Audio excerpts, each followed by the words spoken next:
जय भीम, जय रविदास। मैं हूं अशोक दास, आप देख रहे हैं दलित दस्तक। सिर गोवर्धनपुर है ये सतगुरु रविदास जी का जन्म स्थान और दोपहर हो चुकी है, लोगों का तांता लगा हुआ है। लगातार लोग देश भर से यहाँ पहुँच रहे हैं, मत्था टेक रहे हैं। आखिर क्या वजह है कि प्रधानमंत्री से लेकर और देश की दो मुख्यमंत्री तक और देश की बड़ी पार्टियों के तमाम बड़े बड़े नेता यहाँ पहुँच रहे हैं।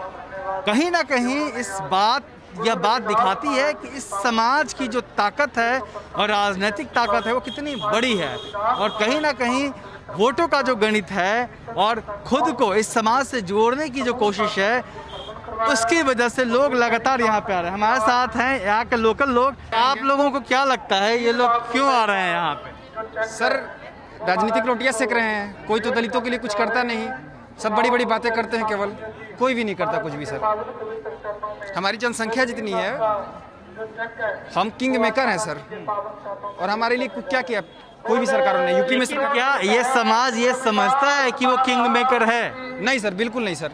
क्यों नहीं समझता? अगर समझता हो तो हमारी सरकार बनी होती सर। जिस दिन समझ जाएगा उस दिन हम लोग की राज आ जाएगी सर। बड़े बड़े नेता सुबह से यहाँ पे आए हैं, है ना? तो आप लोगों को क्या लगता है, मतलब सिर्फ पॉलिटिकल स्टंट है और ये समाज अपनी ताकत पहचान पा रहा है क्या, जितनी इसकी ताकत है? देखिए, ये जो जन्मस्थली है बाबा जी की, यहाँ पे एक दलित बहुत बड़ा वोट बैंक है। तो हर नेता का जो लक्ष्य है कि दलित वोट बैंक में सेंध लगाने का काम करेगा यहाँ पे आके, और जो उनका जो एजेंडा है तो मेन अगर देखा जाए तो हमारी दृष्टि से तो यही होगा।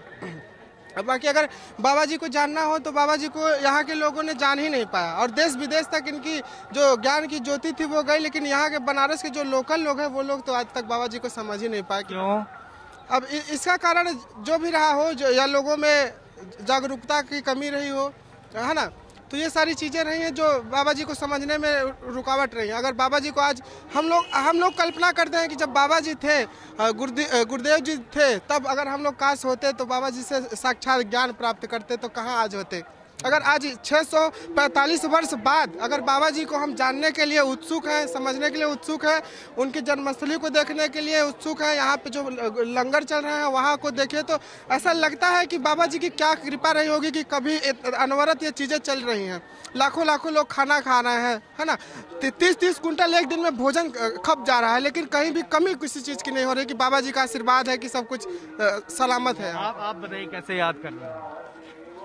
जी सर, हम लोग भी उसी तरीके से याद कर रहे हैं, चूँकि हमारे पूर्वजों में से एक हैं और इनको हम लोग अनावरत हर साल में एक ही बार, लेकिन ये चीज़ हमको बस समाज में यही दिखता है कि साल में एक ही बार ऐसी भीड़ होती है, जबकि ये जैसे कि हिंदू हमारे समाज में जैसे वैष्णो धाम है, काशी धाम है, वैसे ये भी हमारे समाज का एक धाम है। ऐसी भीड़ हमको लगता है कि अनावरत चलनी चाहिए यहाँ पे। ये जो माहौल साल में एक बार क्रिएट होता है, ऐसा साल में मतलब हर समय चलना चाहिए। हम तो यही सोचते हैं, एक दिन क्यों याद करें, एक ही दिन उनके जयंती पे क्यों आए। ये तो ऐसा स्थल है कि जहाँ पे हम प्रत्येक दिन सुबह होते ही शाम होते ही इनके दर्शन कर सकते हैं, क्योंकि हमारे पूर्वज हैं। इनको हमको हर साल हर साल में एक दिन नहीं, प्रतिदिन इनको देखना चाहिए। जैसे लोगों के लिए काशी विश्वनाथ है, वैसे हमारे लिए बाबा गुरुदेव रविदास जी हैं।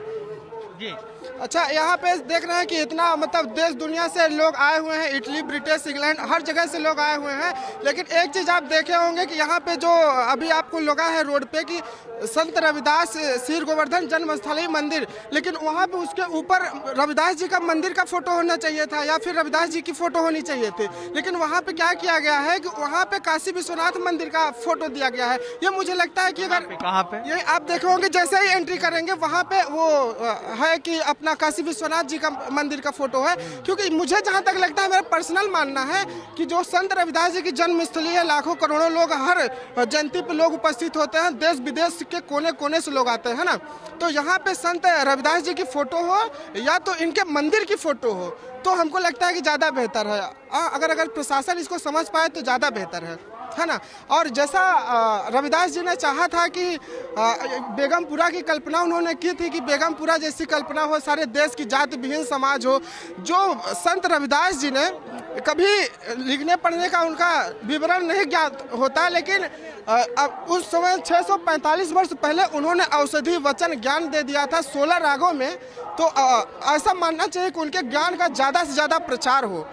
उनकी जो वाणी है 16 रागों में उस सब तक जन जन तक पहुँचे, तभी कल्याण होगा।